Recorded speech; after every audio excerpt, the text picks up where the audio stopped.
Ah! Ah ouais d'accord, ok, très bien, ok, c'est comme ça alors, ok, mais quelle puissance, c'est incroyable! Mais regardez-le, c'est le titan bestial! Mais quelle puissance! Allez, on se refait cette scène magistrale.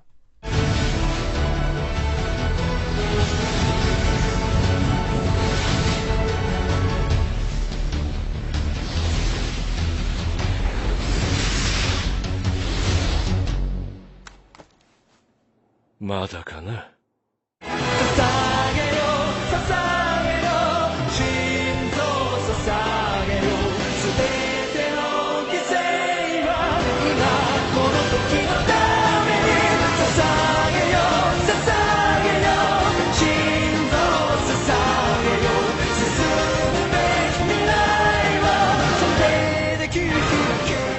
Bonjour à tous, j'espère que vous allez bien. Aujourd'hui review du dernier épisode de cette saison 2 de SNK, Shingeki no Kyojin. Et oui, déjà, c'est déjà terminé pour cette saison 2. Mais là, attention, bonne nouvelle, ça revient en 2018. En effet, la saison 3 débarquera en 2018, soit l'année prochaine. Si ça c'est pas une bonne nouvelle, je ne sais pas ce que c'est. Donc cet épisode 12 démarre avec un flashback d'Eren avec sa mère. En effet, cette dernière lui dit que pour une fois, il doit protéger Mikasa. Il ne faut pas que ce soit toujours l'inverse. Bon, par contre, malheureusement dans le flashback, on la voit aussi et surtout se faire bouffer par un titan, par la titan femme, le titan femme, par cette crasseuse, par cette grosse crasseuse.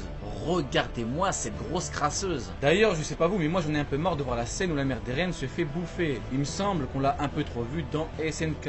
Déjà que c'est triste, si en plus on nous la remet 50 fois, ça va pas le faire. Bref, retour au présent et la femme titan arrive tranquillement devant Eren et Mikasa. Quand soudain, hop, opening puissant. Et moi de mon côté, je vous remets le mien.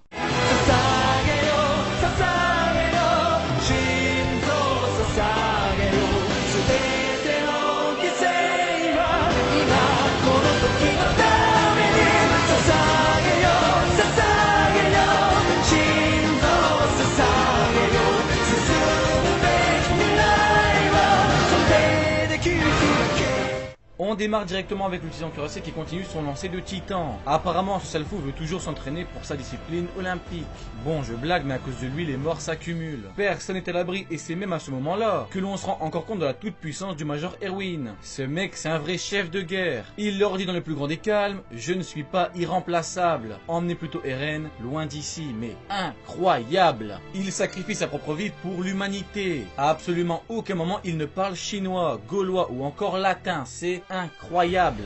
Regardez-le, c'est le Major Erwin. Énorme. Et la semaine suivante était aussi énorme que le dire du Major Erwin. Alors que la femme titan allait mettre une bonne grosse gifle à Eren et Mikasa, ou tenter de les choper, on sait pas, Hannes, pris d'un élan de courage, s'interpose et bloque la main du titan en lui coupant le pouce. Énorme. Hannes, qui n'était pas parvenu à sauver la mère d'Eren, tente désespérément de tenir tête à un titan. Alors que dans le passé il avait fui, cette fois-ci il est sur place et attaque de front. D'ailleurs, Armin et Jean allaient venir lui porter main forte. On aurait pu croire qu'à eux trois ils auraient eu raison de leur ennemi commun, mais non, non, c'était sans compter cet enfoiré de gros traître, de gros lâche, de trou du cul de Reiner, qui leur a balancé comme ça, calmement, parce que voilà, il continue son entraînement de lancer de titan en leur balançant un titan sur la gueule. Non, sérieux, ça me dégoûte, non. Pourquoi il a fallu que ce titan tombe sur eux? Non, c'est pas bien, non. Faut pas faire des trucs comme ça, c'est sale. Reiner, trou du cul. Sinon, alors que Erwin le beau gosse badass se faisait courser par un titan, Ymir, qui, je le rappelle, n'est pas du tout clair dans ce qu'elle dit, attrape le titan et lui arrache littéralement la tête. Et justement, pour parler du cas Ymir, je ne sais pas pour vous, hein, mais moi, je la vois comme une girouette, mais pas une girouette normale, non. Une girouette avec une conscience qui est totalement perdue. Dans sa tête, c'est le désert. Et le pire, attendez, le pire, c'est qu'elle croit avoir le choix. Non, mais sérieux, elle est là. Ouais, mais est-ce que je vais avec eux? Est-ce que je vais avec eux? Non, non, mais laisse tomber. Je ne sais pas si tu te rends compte, mais Eren est au courant des bails. Si tu retournes avec le bataillon, tu vas tomber pour trahison. Mais enfin, c'est pas grave. Pour revenir à Hannes, il est seul contre son adversaire. Personne ne vient l'aider, c'est du one versus one. Hannes n'est absolument pas habitué à combattre des titans. Et alors qu'il est en train de prendre l'avantage en tailladant le titan, il se fait choper. Eren et Mikasa sont impuissants. Eren ne parvient pas à se transformer en titan. C'est terminé. Hannes se fait croquer le bas du corps et lâche un dernier regard.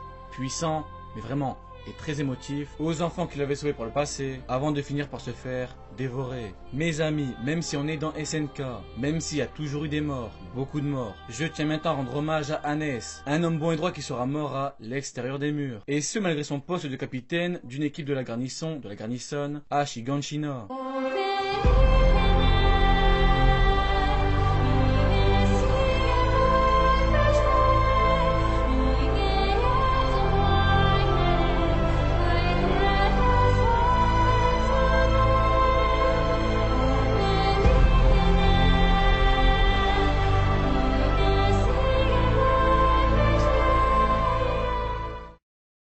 Allez, on reprend nos esprits et on continue la scène avec Eren et Mikasa. L'un se sent impuissant et ne parvient pas à se transformer en titan, tandis que l'autre, Mikasa, adopte le comportement d'une personne qui se prépare à mourir. Les deux sont en larmes et Mikasa dit ce qu'elle a sur le cœur à Eren. Eren, tu as toujours été à mes côtés, je t'en remercie. Tu m'as montré comment vivre ma vie, je t'en remercie. Et puis je te remercie d'avoir enroulé cette écharpe autour de mon cou. À cet instant, Mikasa est à deux doigts d'un je t'aime suivi d'un baiser, mais Eren n'est pas fataliste. En effet, Eren refuse de se laisser mourir et de laisser mourir ses camarades. Il se lève, il est là, il est sur place, il est présent, il fait face au titan, il fait face à la grosse crasseuse. Et alors que l'on pensait tous à une éventuelle transformation en titan, Eren tape calmement dans la paume du titan. Du coup, y a-t-il une conséquence à ça? N'est-ce qu'un simple coup lambda? Non, bien sûr que non, parce que Eren est là et pousse un cri énorme. Un cri énorme à la hauteur de sa rage et de sa détermination. Quand soudain, hop, un titan surgit de nulle part et saute sur celui qui est en face d'Eren. Mes amis, l'incompréhension est totale. Et Eren ainsi que Mikasa en profitent pour fuir. Et du coup, c'est là que l'on comprend tous qu'Eren en tant qu'Axe a bel et bien la capacité, la spécificité unique de contrôler le titan et ce, par sa seule volonté. Mais voilà, c'est pas fini. Le titan cuirassé court à toute vitesse vers Eren et Mikasa et quelqu'un interviendra-t-il? Non, bien sûr que non. Eren, par sa seule volonté, envoie une horde de titans vers le cuirassé et Bertholdt. Et les deux immenses traîtres, les deux immenses trous du cul, ne savent plus où donner de la tête. Reiner est débordé et Bertholdt ne peut pas se transformer en titan. Et alors que l'on croyait ces deux enfoirés perdus, Ymir, contre toute attente, s'en va pour les aider. Incroyable. Elle ne sait vraiment plus quoi faire.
Voilà, ça c'était la grosse partie action de cet épisode 12. La seconde partie est beaucoup plus calme. Donc, juste après on retrouve Ymir, Bertholdt et Reiner. Les deux immenses traîtres, les deux immenses trous du cul se demandent ce qui pousse Ymir à agir de la sorte. Et cette dernière, une fois n'est pas coutume parce que voilà, maintenant on a l'habitude, eh bien elle parle plusieurs langues. On ne comprend strictement rien à ce qu'elle raconte. Elle est vraiment perdue dans sa vie. À un moment elle vit pour Historia, un autre elle vit pour sauver sa peau. Ensuite elle se rend compte que l'humanité a une chance mais s'en va avec les traîtres. Bon, je ne vais pas perdre du temps avec elle.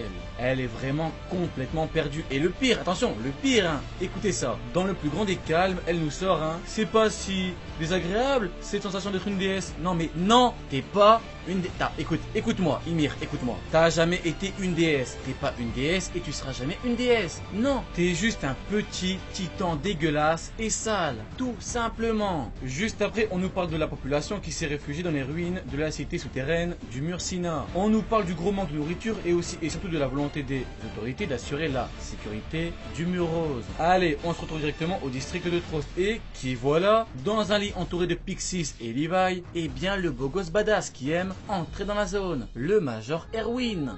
Du coup, ils reçoivent la visite de Angie ainsi que Connie. Il tient dans la main une photo de sa mère et de son père et décide de leur raconter tout ce qu'il sait vis-à-vis des titans, ou du moins tout ce qu'il pense croire, tout ce qu'il pense savoir. De leur côté, Armin, Jean Mikasa et Eren parlent et comprennent que Eren a le pouvoir de contrôler les titans. Et Levi se rend finalement compte qu'il passe sa vie à tuer des humains. C'est un triste constat, mais c'est la réalité. Les humains se battent contre des humains. Et mes amis, ça a toujours été comme ça. Notre histoire est pleine de guerres. Il y a eu des guerres, il y a encore des guerres, et il y en aura encore. Moi, ce que je me dis, c'est qu'au fond, SNK, c'est un peu une critique de tout ça. Ou même un simple constat de Hajime Isayama. Le pire ennemi de l'homme, c'est l'homme. Allez hop, punchline. C'est du Ryo Sensei, c'est gratuit. Sinon, ce qui est comme qui dirait troublant, c'est le sourire et le regard limite émerveillé du Major Erwin. Lorsque Levi lui parle des titans qui sont en réalité des humains. Je sais pas, je n'irai pas jusqu'à dire que ça cache quelque chose, mais presque. Attention, Major Erwin, attention. Même Levi lui a balancé un sale regard et lui a sorti dans le plus grand des calmes un « Est-ce qu'on peut savoir ce qui te fait sourire comme ça ?» Et l'épisode se termine donc sur quelques paroles d'Erwin avec une excellente punchline et une excellente animation. C'est peut-être un petit pas, mais c'est toujours un pas en avant. Tôt ou tard, nous finirons bien par abattre ce mur qui nous cache la vérité. Énorme punchline by le Major Erwin. Erwin!